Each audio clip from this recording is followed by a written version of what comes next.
Hey folks, welcome back. We are once again here with the Bucharest Minor EU closed qualifiers. We are now back, ready to get underway in a best of two, and it's actually going to be a full best of two, not just one game from the best of two, between Ninjas and Pyjamas and Hippomaniacs. Ninjas and Pyjamas, of course, one of the fast running favorites to make it to the main event. Hippomaniacs, well, you can't deny they are a question mark. They made it into the major qualifiers, but Alan, what do you think we can expect from this team? Do you think they can take it from NiP? I think it's going to be a tall order. I think NiP is playing with a chip on their shoulder in this event. You saw in that, especially in that second game with Vega, they are not messing around here. I think they're going to try and put games away early. It's a new patch, and I think there's a lot out there yet to be discovered. So I think we could very well see something creative in the draft from Hippomaniacs that gives them a chance. But I think if NiP gets out to a lead in any of these games, that I don't care who the opponent is, they're probably in trouble. And of course, we do see the PA open up for Hippomaniacs. You'd think that would be a booster and that would give them the strength to move forward and win a game. But let's remember, NiP did just meepo the crap out of this scenario.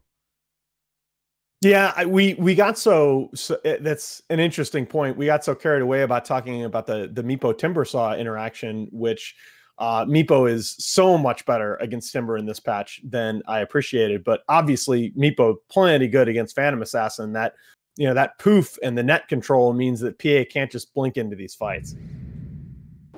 Well, open with the Phoenix. This is not too bad of a start. You want someone else to layer. That's a good choice. So they've got two elements of their team fight in terms of layering. I wonder if NiP will then lean into a third. You see sometimes something like the Trimp was an old popular one that I haven't seen outside CIS since the changes to the hero. Yeah, and I think the Axe pick it's really good against the Phantom Assassin. Obviously, you do have to worry when you're turning your Blade Mill on that she's going to crit, but it's a BKB breaker. It's one of the better BKB breakers in the game, and that's the thing that you worry about with this new 7.20 Phantom Assassin is that she farms so fast that she's going to get that Deso BKB online, maybe even a Battle Fear if you throw that in there. But if she goes that straight Deso BKB, she's going to get that online in like 25 minutes. And at that point, you've got to have something to deal with the 10 and 9 second BKB charges. And the Axe gives you that. Obviously, the Phoenix Egg also is going to be set up. So they're in pretty good position to deal with the mid game coming out from Hippo, even though Hippo has arguably the two superstar heroes of the new patch. Absolutely. I mean, to put it in the words of our savior, Dendi, he said, he was asked a while back, a few years back, I think it was, why you pick an Axe when you could pick Magnus? He's like, why would I pick Magnus with RP on this huge cooldown when I can have a mini RP on like a 12-second cooldown? And it is telling you, it's got to be said, it's telling you how highly teams value Dazzle in this new patch, that there was absolutely no hesitation picking Dazzle into Axe, right? Don't need Charlotte Grave anymore. It's all about that poison touch. And of course, the wonderful cooldown reductions. And don't even get me started on the bad juju armor element of that spell. Yeah, absolutely. Well, we did see the meepo banned out, by the way. That was second phase ban. Hippomaniacs were watching the previous series. They're not going to fall for that trap. Yeah, meepo and TB taken off the board. Hard to disagree with that again. You can see there, I mean, they're banning a lot of the ace heroes, right? The Lone Druid, meepo, and Terrorblade now all off the board. But that's one of the strengths of Ace as a carry player that we saw used so well in the first half of last season with Secret. His hero pool is unconventional. He's got a lot of these things up his sleeve, like a Safe Lane Timbersaw. His Clinks is very good, although I think that hero has some problems in this patch. He's got a lot of things in his back pocket. Hey, no, maybe they'll pull out a Clinks. They did, of course, change the hero. He's clearly super powerful now with the change to damage type. No, folks, don't go play that hero. The ultimate is still a questionable decision. It's a meme. Yes. Yeah, it's a meme. I know, like, poor Rezo. Rezo actually really likes Clank, and he was pretty pissed when that change came through. He's like, this is a worse version of Rost Awards. I mean, I can't remember. Did they change it so they attack towers now? I think when it first came out, they couldn't attack towers, right? I don't even know. I looked at it and went, lol. Like, moving on. when you get these new patch notes, there are certain things that you look at and you're like, well, that's getting And so I didn't even look at that ult when it first came out. I was like, all right, well, B and C, this is going to be a totally different ability. So, you know, get back in touch with me then. But of course, this hero did get some tweaks, no reworks, just a buff to the damage he gains. And of course, well, there was a slight rework, of course, the armor element, especially of the Astral Spirit being out now. And here we go. Here's a hero that has not gotten play at all in the new patch, but that I still think has a lot of potential. And you can really see these lineups shaping up. I mean, NiP just going so heavy into team fights with its first 3 picks, and Hippomaniacs, a lineup that really wants to split you up and try and pick you off. And the Elder Titan, I've talked a lot already about how I love the rework to this hero, that he now gets that armor buff for Astral Spirit so he can be in the middle of the fight.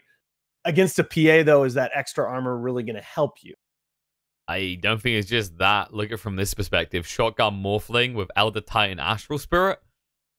I don't see these people living very easily, but I do like this Tusk pick nonetheless. This is a hero that I've been praising to everyone. Like, the change with Tag Team now, you have so much aggression early on.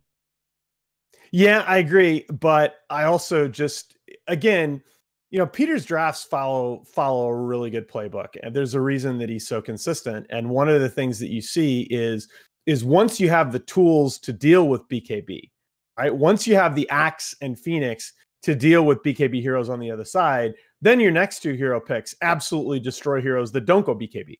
So as you were saying, that Morphling combo with adaptive together with the magic damage amplification coming out from Elder Titan is just going to crush a PA that doesn't have BKB active. But if she rushes it, you know you have the tools to deal with it. Problem is, to rush it, you give up a lot. You at least want to get the Desolator first as a PA before jumping into the BKB.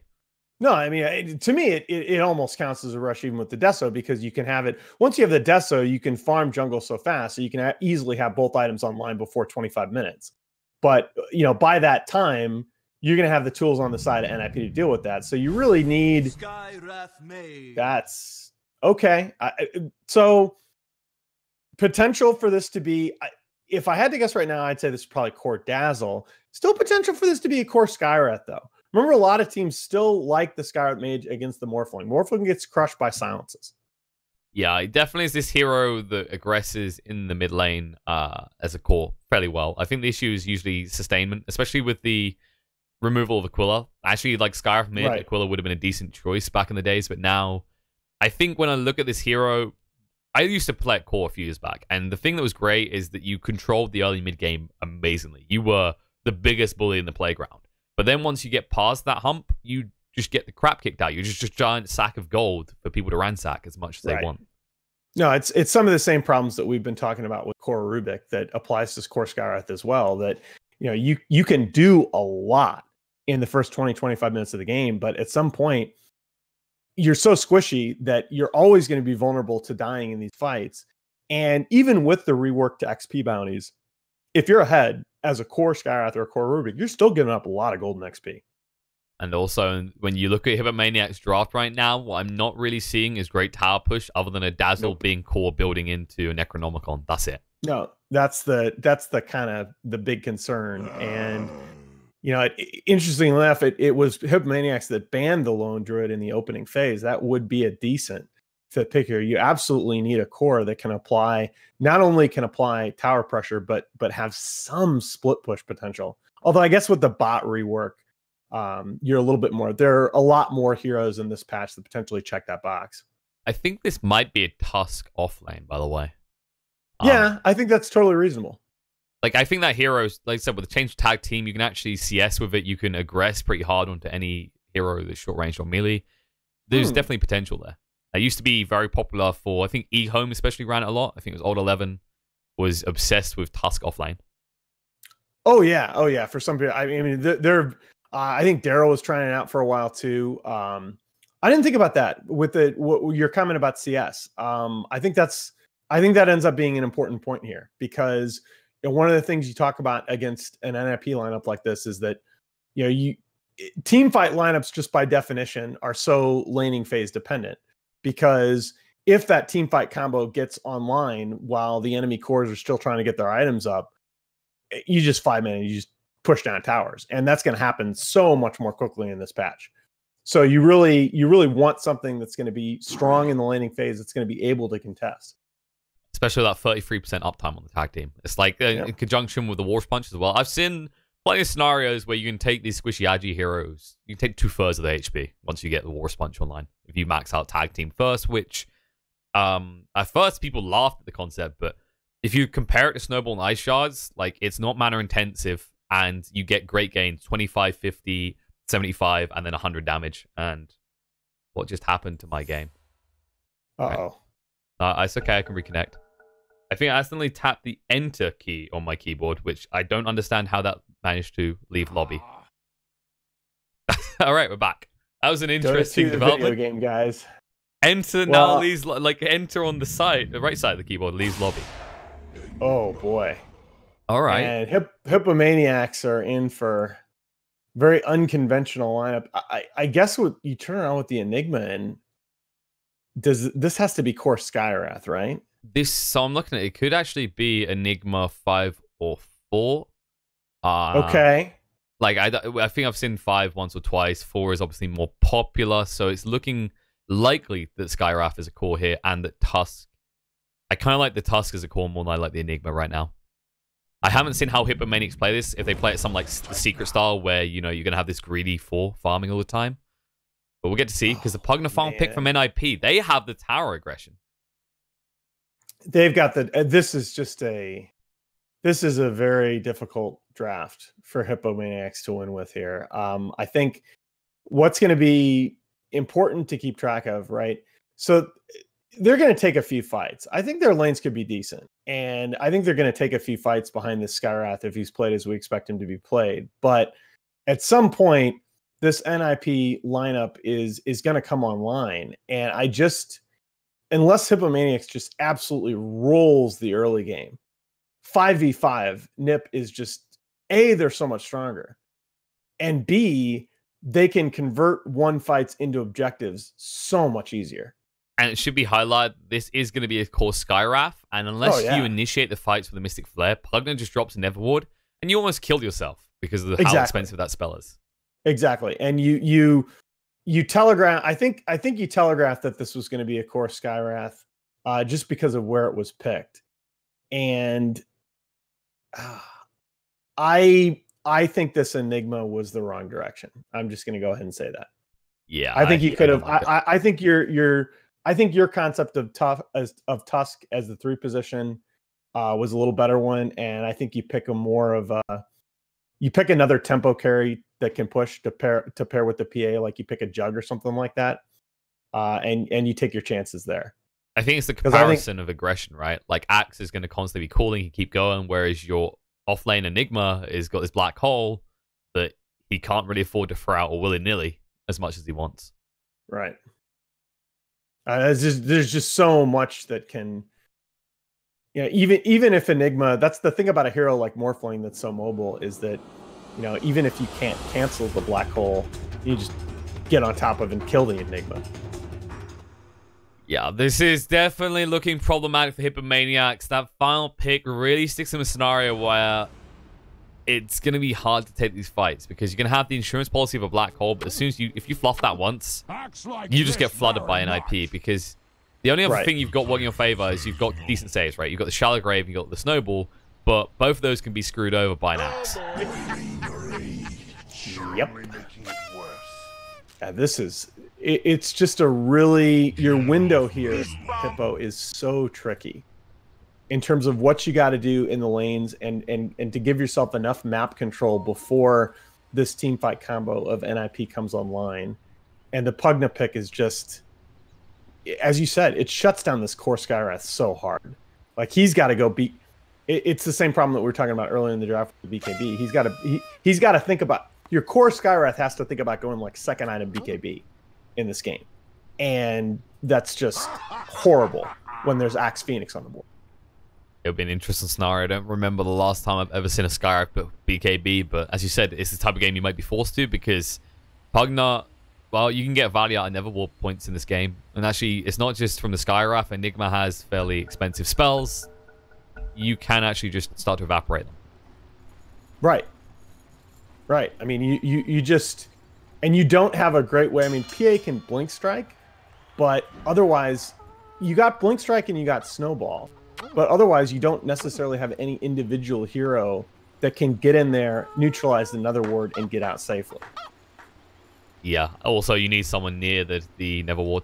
I don't think you can Phantom Strike to the Nether Ward from what I've seen. You cannot. So, well, I mean, they may have changed it. I'm not sure because they made some changes. No, actually, they may have changed that because of course they did make the change that you can Phantom Strike to Ancients and Magic Immune targets. Well, yeah, that was the spell immunity change. There were issues still. Phantom striking non-hero, non-neutral units. Yeah, that's what I'm wondering, because you can't Phantom Strike a tower. I'm not sure how that got resolved. Yeah, you can't Phantom Strike a tower. You can't Phantom Strike a Tombstone, so I assume you cannot Phantom Strike a Nether Ward. Because that would be, just for our viewers, that would be my assumption too. I'm like, 70-80% confident in that. That's something we see too often, especially seeing as, PA is a hero that has been out of the meta for a very long time. Other than MV occasionally trying to find ways to make it work, this hero was kind of dead. Well, you say that. I mean, again, there are a number of the top carry players that like PA and have tried. I mean, Miracle has tried it a few times and has even looked good on a couple of occasions. Yeah, what was that tournament? He had a wonderful PA game against VP. I mean, the biggest change that really enabled it to start being picked was when they made Phantom Strike go through Magic Community, because suddenly BKBs didn't just count the hero. Well, and again, I give Syndran was the first one that a lot of people obviously realized it, but Sin was the first one that that realized it and said it to me like a day after the patch. He's like, she can farm Ancients now. I recall you saying. And of course, now look at us here with the new blur. You can farm Ancients without any risk whatsoever. It's just, that's silly. I mean, it's like everybody else is like, oh, damn it, this Prowler stack. PA, lol. Prowler stacks, the death of Sven, if you ask me. There was definitely, I mean, it's one of the big things that killed him. My theory, right, is that once they changed Mud Golems so that Mud Golems were no longer the FU unit to ancient or neutral farming people. I mean, they had to have that one unit in the game. We were all going to go, oh no, not this. Yeah, we got over Hellbears a while back. No, at competitive play, you're not going to see those pesky 3-man denies by a Hellbear clap anymore. Save that for your pub games. You might occasionally see it. I think I've passed one game a few months back where 3 people managed to deny themselves to 1 neutral. I felt like the neutral deserved to be upgraded to a hero at that stage. Oh, come on. There is no like better neutral deny than the Seder Hadouken. That is true. You know what would make denying even better? We'll just turn the game into a filthy exploit for supports. If you kill yourself to a neutral, the neutral levels up. Bam. Oh God. Suddenly, okay, that's no a Slacks idea right there. Get out. You ain't jungling ever, all right? PPD with a staple gun, just being annoying for Saberlight. And Supreme wins the mid block over Fata. Very important in this matchup. Saxa tried to snipe the Corey as well. So, he was pretty close. Yeah. That's the thing. It got nullified, right? Because wait, is he sucks. He's trying. Yeah, he's sticking around. Just starts eating up trees like it's in here somewhere, and I know it. That's hilarious. He won't find it though. He'll just head straight towards the top. Saxa? Pulling the wave through, I assume. Well, that's going to hurt him a lot. That's very risky against the Tusk Dazzle. I think what happened in this mid lane, too, is, as you see, maybe a little action here with the Axe and Dazzle top. But I think what happened in this mid lane is that Supreme had the block and then went back because he knew he had to control his courier. And as a result, Fata has just been crushing these first couple of waves. He really has. 8-4 to 3-0. Supreme is already fallen behind, and you cannot afford to let Pugna get a good start here. If he's able to get an XP advantage, he can drop a point to Nether Ward and not feel like it has and you're no just impact. done. Yeah. Oh my God. I'm still watching Saxa here. Okay, there you go. He's going to go for the pull. He should be pulling it down to about here and then TPing away. The problem is Tusk is already on the way across, and he hasn't leveled into anything yet. There you go. We found. All right. There you go. The point into tag team. You can already see the damage we were talking about, especially with no armor. That adds up. He's got the dive away, though. Supreme will do a lot of damage. It'll get him close, but no Dazzle come around the back. Oh, but Supreme. Dear. Seni gets the final touch, though. No final touch for Supreme. I don't understand. Like, Saxa, it would have been a good play if he came to about the Ancient Camp and then TP'd, but beautifully read by Muff to move across. Yeah, at the end of the day, I'm not sure how significant that's going to be, because it would have been really, really good if they could have given the first blood to Supreme there, because he's just getting annihilated. He is. He's really got nothing to live for in this lane. You can already see a ginormous XP advantage for Fada. He's almost 2 levels ahead of Supreme. I mean, and look, and as you said, I mean, Fada's already just dropping the Nether Ward on the base of the steps. There is nothing. Nice arcane rune, bro. Yeah, there's nothing Gyro can do. How do you hit me? I mean, look at me. I'm a little pug now. I got a bunch of armor. You've got none. Even under tower, I've got more armor. You can't really trade. 33 leading poor Seni on a nice little chase up here up top. Yeah, he's gone. The power of Dazzle compels you as he does go down to the beautiful Poison Touch. I say beautiful. I mean disgusting, filthy, outrageous, reasonable swell. Would recommend. I don't know how the Tusk finds kills in this lane, actually. Even with the tag team, because PPD's buffed up damage, he trades effectively with you. You can already see it here. Muff is taking so much damage, actually. Ace can move across if he wants to. He's got a point in the adaptive strike, but PPD, he's just going to casually walk down. The Fairy Fire comes out. The Malphus was used. Now they're turning on a Saberlight again. And he feels the pain. I mean, but that's a level 2 Enigma and a level... All right, just hit level 2 Tusk. He has got the shards now. Now, if they could actually get an Eidolon army going, they might have some kill potential onto PPD. Ace is a no-go, though, because he can just waveform out of that. And that's just... I don't know. You've got Mango, so it's not too bad. And you did have full mana, so I'm okay with that. But I don't think they're killing PPD unless he misses a stomp. It's really unlikely. Oh, Fada. This hero's too tanky. Well, that's convenient. Look what he found. Regen room. Muff is here as well, though. The Decrepify comes out. He will get hit up by the concussive shot in the end. But Supreme almost died. Muff will get a little bit of farm here from the ward. He needs something. This is not high-impact Tusk gaming that we're seeing so far. My God. I mean, Supreme's got 2 null tallies, no regen on 25% health. And then you look at Fada. He's already got his 1 plus 2 nulls. And you look at the CS, 14 on Supreme. He has to. Skywrath is walking back to base. Yeah, there's nothing else, because he's just going to feed if he stays in this lane. It's the other issue of playing that core Skywrath we were talking about is, you know, you don't really want to go for the bottle. You don't go for an Aquila. And meanwhile, Seni gets found here. Being a little bit greedy. Look at that. You saw Pink ping right up top of the roach pit. Supreme is like, Fada's coming. And they're still giving away a kill there. Mistakes being made. Supreme, the man himself, will return to lane. He is now 2 whole levels behind Fada. And they've actually stuck the axe mid. It's a 33. Get yourself some more XP. I know you've been struggling against the PA and the aggression out from the Dazzle. Yeah. I mean, basically, Fada is just coming up here to collect his... Right? I mean, he's a level 6 Pugna. He does what he wants. They're going to try and chase on him now. The tag team's been used. Fada. You got to move away. He needs to actually TP out of this. And they don't have any stuns because Muff is still level 2. Yeah, decrupt TP, man.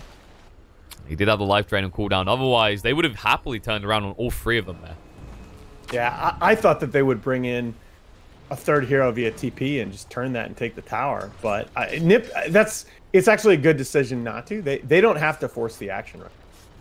You have to be careful. They're already 1k ahead at 6 minutes. Yeah, you have to be careful because you don't want to throw away that lead. And you can't underestimate tag team. Like, when you get these big engagements, when you bring 3 heroes to a lane, that's where this tag team gets stupid amounts of value. Bot lane. Saberlight in trouble. Ace is going to run him down. Solo kills him. Oh, boy. That is a kill that should not be happening as Enigma does go down. That's a big unforced error there, too. And it's going to make this Morphling that's already top on the board in CS. Oh, pressure in the mid here. Look at this. The life drain. Supreme is low.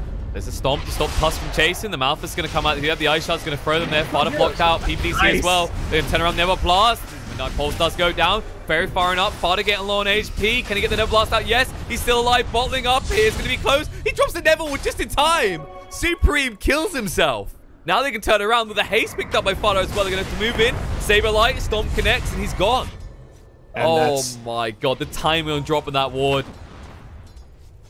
It's just that's a great example of the right rotation and the right play, but Fada is just a little bit too far ahead already. And that's the right play to make by Hippo. I mean, you have to try and counterplay there, and they had the right heroes in position. Well, they did just make things worse with that as well as the problem. Fada being chased onto here. He's going to get low. They need to actually turn around for a life drain, but now he's gone. Just casually throws out Neverlast like, dang, nabbit. Couldn't do anything against it. Skywrath moves a little bit too fast. Okay, and with that kill, Skywrath now most of the way to level 7 himself. Definitely has helped him recover. He needed it. He actually hasn't leveled the Mystic Flare. It's a little bit too mana intensive. He doesn't want to risk a Never Ward appearing, but he does want to get a kill into Saxon. The dive, they know it's not available actually, because they know he just escaped Curry. Curry was diving onto him with the PA. Yeah, and that's absolutely the right read by Sox at a TPA out. You know, the ward spotted that rotation coming over from the Dire side. Mike is escaped. They're going to push for this tower because they already actually lost their tower in the mid lane to Fada. Very careful in this push. Yeah, look at Fada. He's picked up an Arcane Rune. He wants to fight. And this is for okay. Oof. Yeah, you need to back up completely. You have to know something's up when Fada goes missing after taking that tower mid.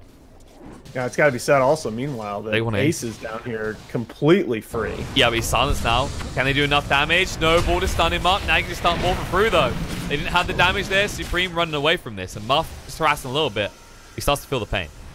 Man, and you can really just tell, 2K Gold League doesn't tell the story of how far NiP effectively are ahead. I mean, when you bring your core Skywrath plus a support to gank the Morphling on the bottom lane, and the Morphling's response is just to turn around and adaptive the Skywrath in the face, that's got to tell you something.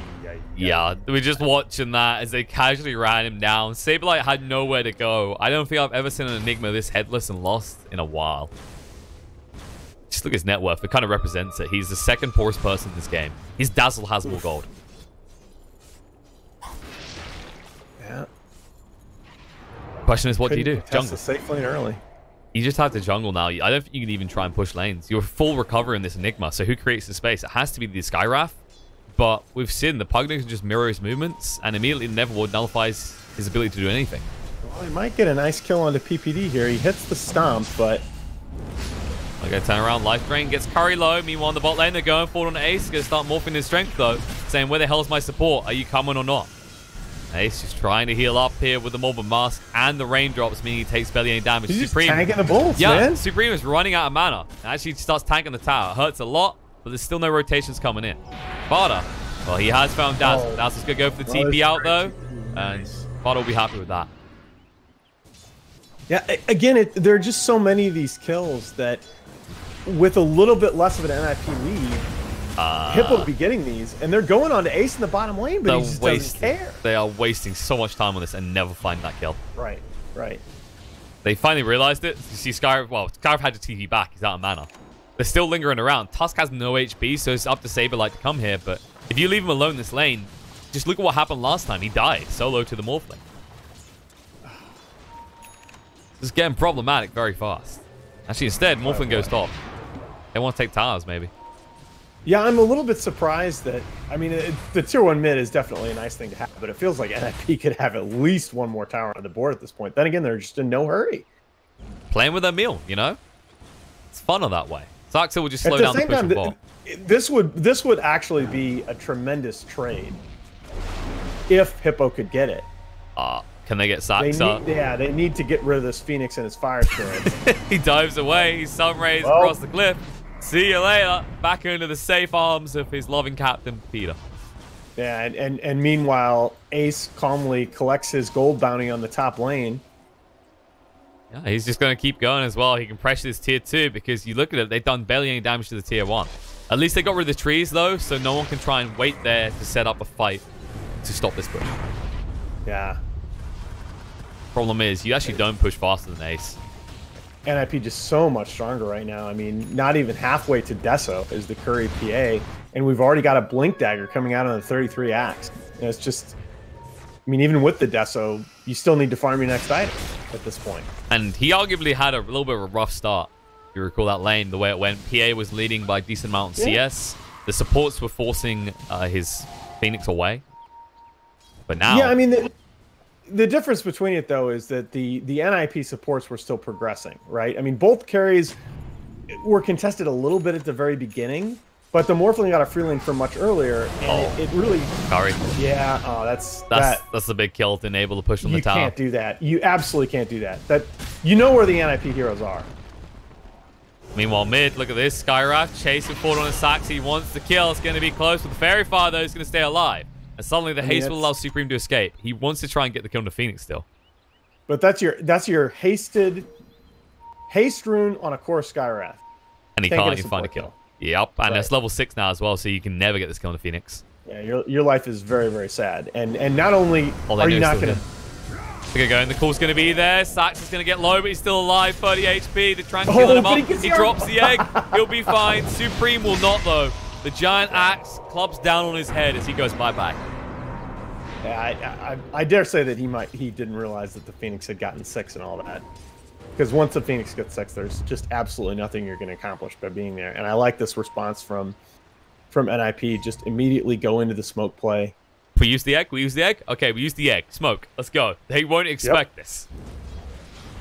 At least see Fada here. Farming a little baby Eidolons. Enigma tear in his eye as his children die. That's a great deep ward gotten off by Fata there. Oh, sneaking in. Can they find anything, though? There's the call. The jump is going to be there. They found the Dazzle. He will find his way to the Reaper's doors. Fada, this is pretty aggressive. They haven't got enough mana for the Black Hole. They haven't soaring yet, but there's the Mystic Flare. They'll get it. Yeah, there's your combo. Ace turns into Tusk, says I can do a better job, though, and gets rid of Muff in response. But once you... exactly. And once you blow that, you know, what else are you going to do? You're always going to get at least one... You're always going to give up at least one rebuttal kill, and while you're happily trade a Tusk for your Tugna... While you happily trade a Tusk for a Pugna, you're not so happy about trading Tusk for a Pugna in a tower. Or you can also call him the Musk. You can call him Musk. Thing his Morphling changed it. He's Musk. The smell of manly Tusk. Because I thought you were I thought you were going to Elon. Get a little 14. We could, but you know this is my thing. Whenever Morphling changes into hero, you got to find a way to call him things. But the reason I'm going to highlight that there is because we saw it come to effect. The tag team on the Morphling with that attack speed. Speaking of Morphling, involved in another kill as the call comes out. Well.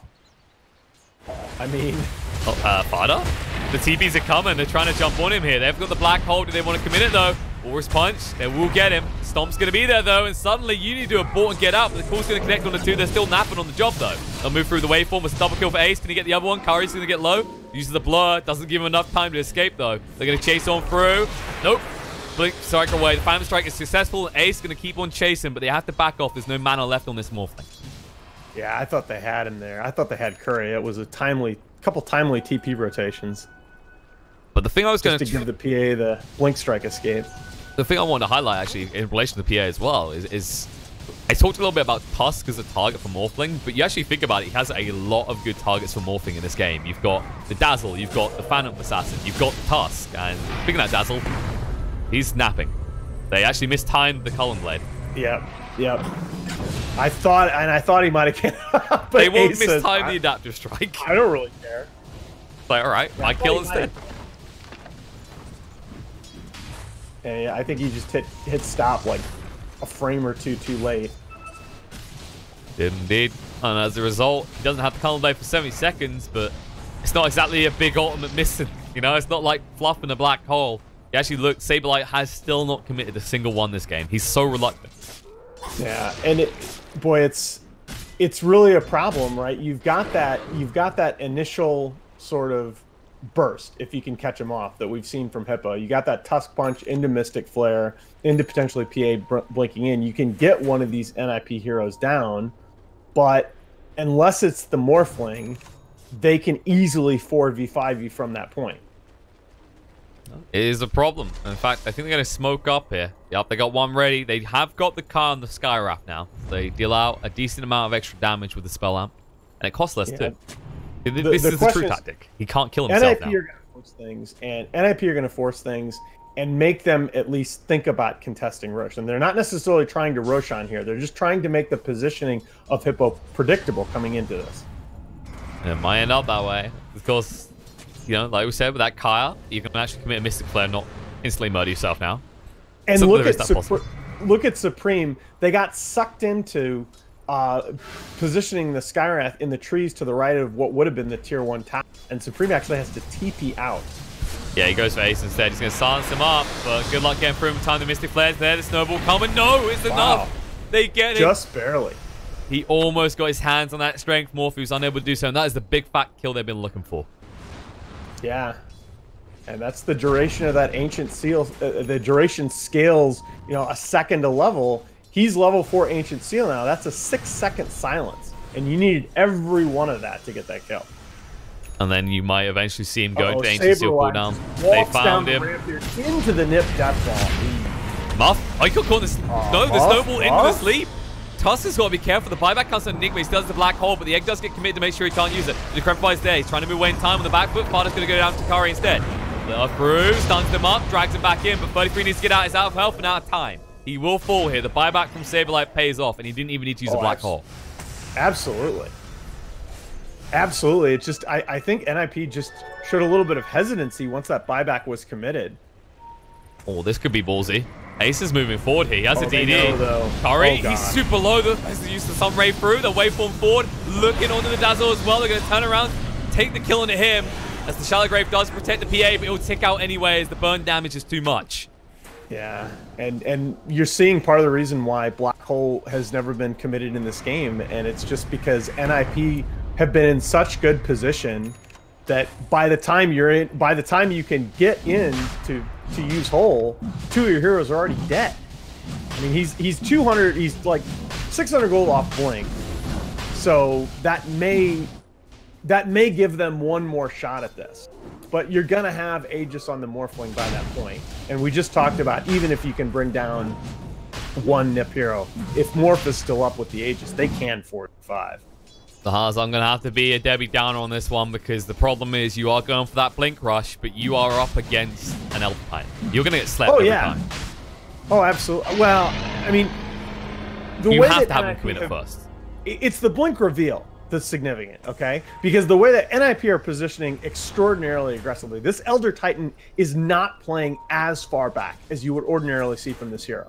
So there is a chance that you can catch him on the Blink reveal, but yeah, they have once to know. They see that item, there's no way. Yeah, and they have to know something's up because they saw Enigma bot for a moment. They saw he hasn't had any item progression in a while.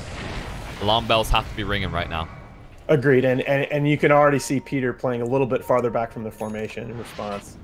Beautifully read from a TI winner. You kind of expect that. Runes are up though as well, so that's another reason to go back as Saxon dives in for the bottom ones. And needs to get away before Curry arrives, angrily to see that there are no runes. Oh, convenient rune himself. Jeesh. That was close. Wow. I don't think you can even commit on that actually. With the shrine so close by, if you do jump on him. No, absolutely not. Absolutely not. That's just asking. It's asking to feed. So what we're really saying here is actually that Invis rune being there, it was in Curry's favor because we know what he would have done, all right? He's got his Deso. He just wants to goddamn kill someone. He would have dove into that. Yeah, I still think as Hippo, you're going to get a fight, okay? Assuming you can somehow get this BKB up on PA. She's farther away than I'd hope. This is a very big ask. No, she doesn't need... I thought she might have had the over. Like, if levels were there as well, that wouldn't be too bad. But, you know, this is not that far into the game. You're only level 13. So you haven't got the triple dagger talent coming out anytime soon. Right, right. And that's the other big damage spike that needs to come along with that BKB Deso. It's not just those 2 items. It does at least have the level 2 coup de grace. That's something. But good luck finding your target right now. The Midnight Pulse does go down, but this is the peskiness of a Pugna. You can see it just hits onto the buildings anyway. He's supposed to be a little bit careful. Curry is just desperately trying to stick around. He's going to get the tower. That still doesn't get him enough. Yeah, you're going to actually see them easily take these racks now. They've breached the base. Curry's not here. Ace is on the higher ground. The Sunray just healing him up as he goes for the range racks. I mean, I do think this is the right read. That Curry's trying to stay down here. He's like, look, if we have to concede a set of racks to get one fight with my BKB online, they might concede him. Probably true, but 33. But I think Axe might just be able to take it. He is. The blade mail comes out. He can actually just solo dead. this. Oh no. Well, you got him out of your base. that's the small positive, right, Alan? They got them out of the base for maybe 20 seconds. Yeah, and PA did manage to buy the Mithril Hammer. That's something. It's a consolation price. Too much gold there, but no, that's too much. That's still 2,500 gold that she needs to complete BKB. You're actually at a point where this rate Enigma will have the BKB before you. That is not a good sign. I mean, it's good for him, but you're still going to need a BKB on your PA. She's most of the damage. And speaking of that, Enigma's been found. The call, the blade mail's there.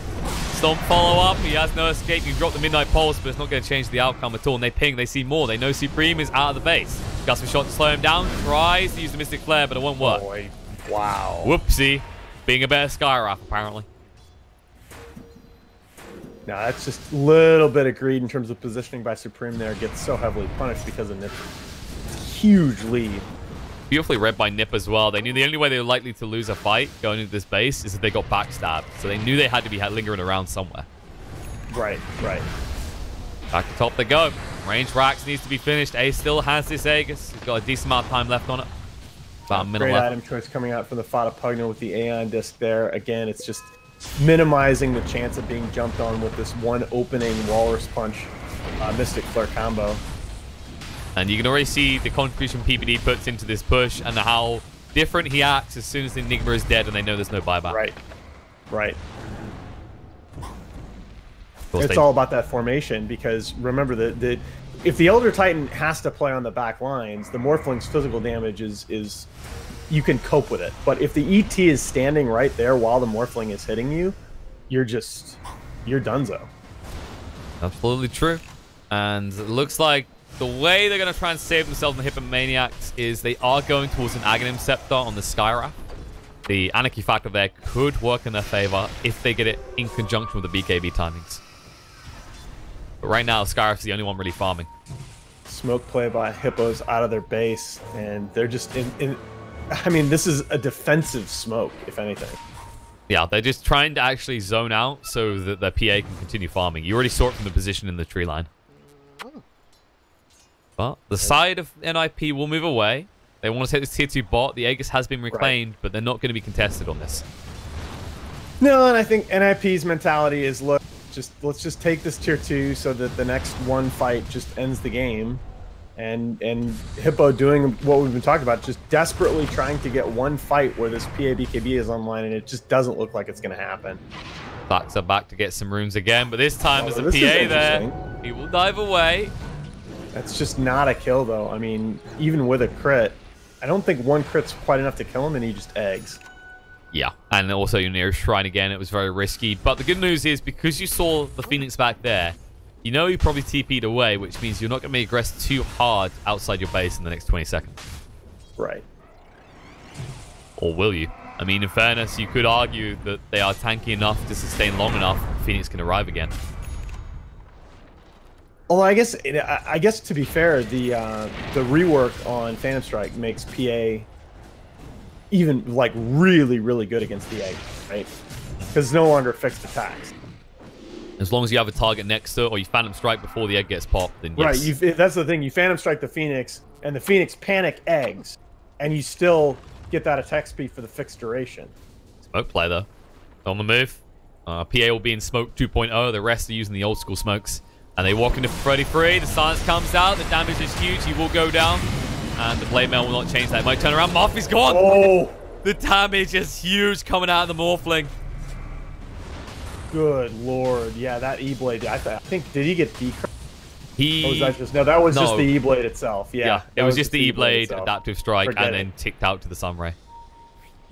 He felt the pain. And they are still pressuring on the side of Hippomaniacs, feeling confident because Axe is no longer up.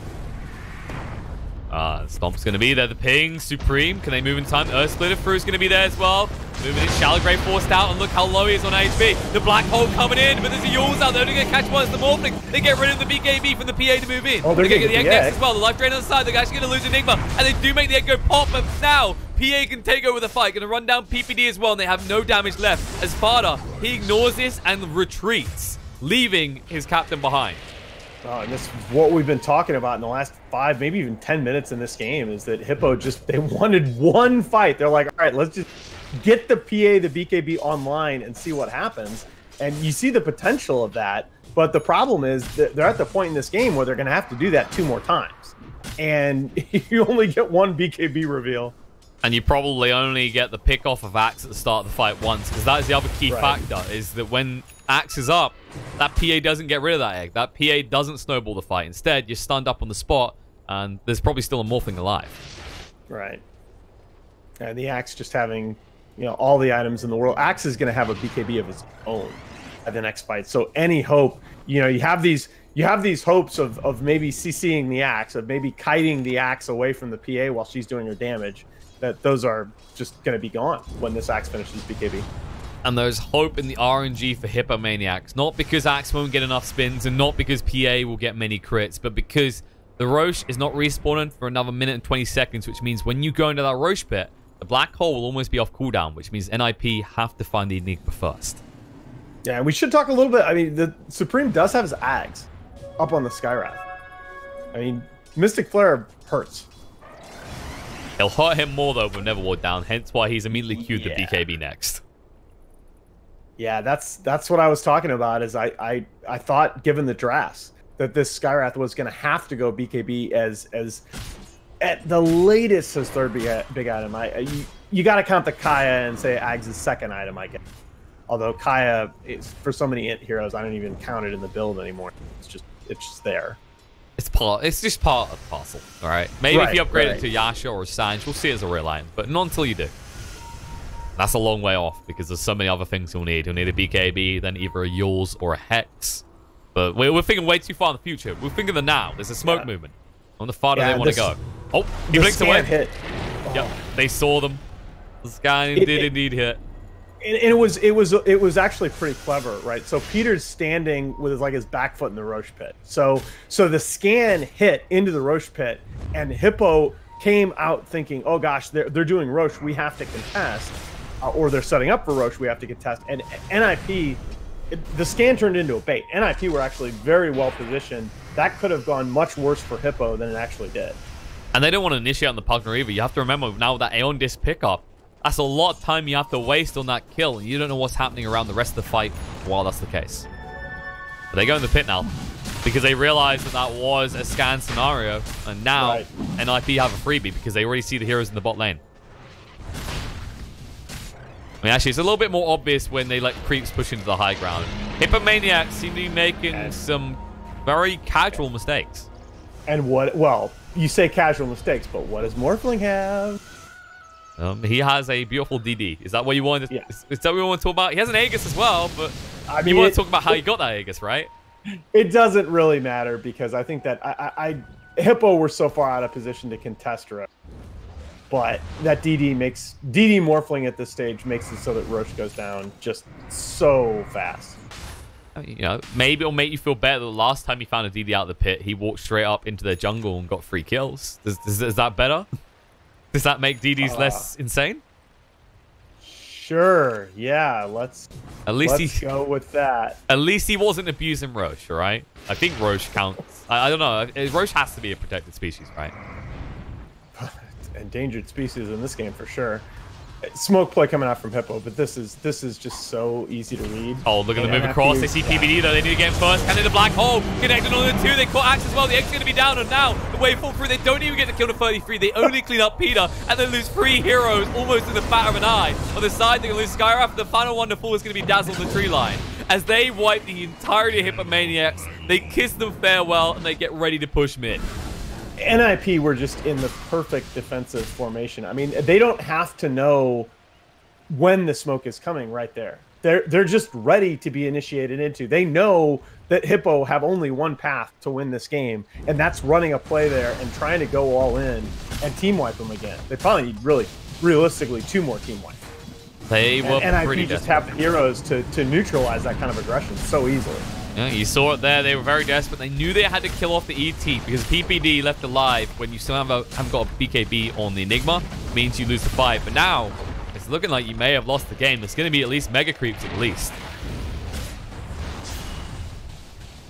One last hurrah. What can you do? You haven't got black hole this time. The call's going to come out. Oh my god, you've gone. Saberlight just gets eviscerated. Now they're going to turn around with Snowball. It's going to move across. Ace with the War's Punch on him. Mystic Flare does mean they pop the Aegis. The BKB from 33 to zone them out. Just protect the Morphling. Try and get out if you can because Curry's here. Now the crit going to come through the bastards. Enough. Ace trying to morph up in a waveform away. Gets out. Can they pursue this? They might be able to. The Decrepit Fire is protecting him in the meantime. He does have the E-Blade as well.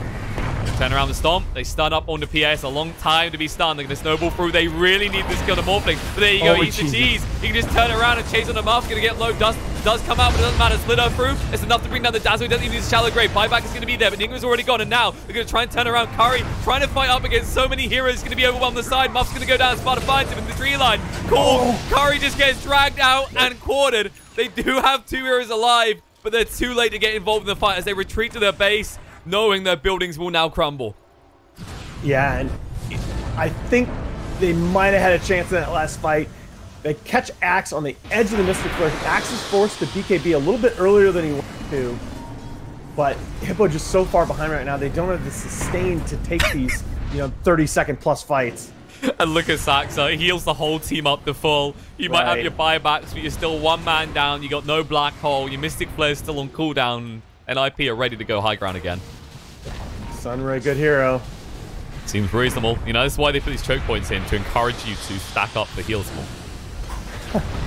I'm sure that's debated. Oh no, Skyrap, he's almost in. They do actually get the shallow grave out in time. He can stand and fight, but Ace, he's willing to do that as well. Mystic Flare committed, but it won't hit. The egg does come out, the call drags PA even deeper. Wants to kill to 33, but the blink away in time, they'll turn around as GG gets called. PL will be the last one to fall, just as Enigma gets back up to realize they have lost game 1.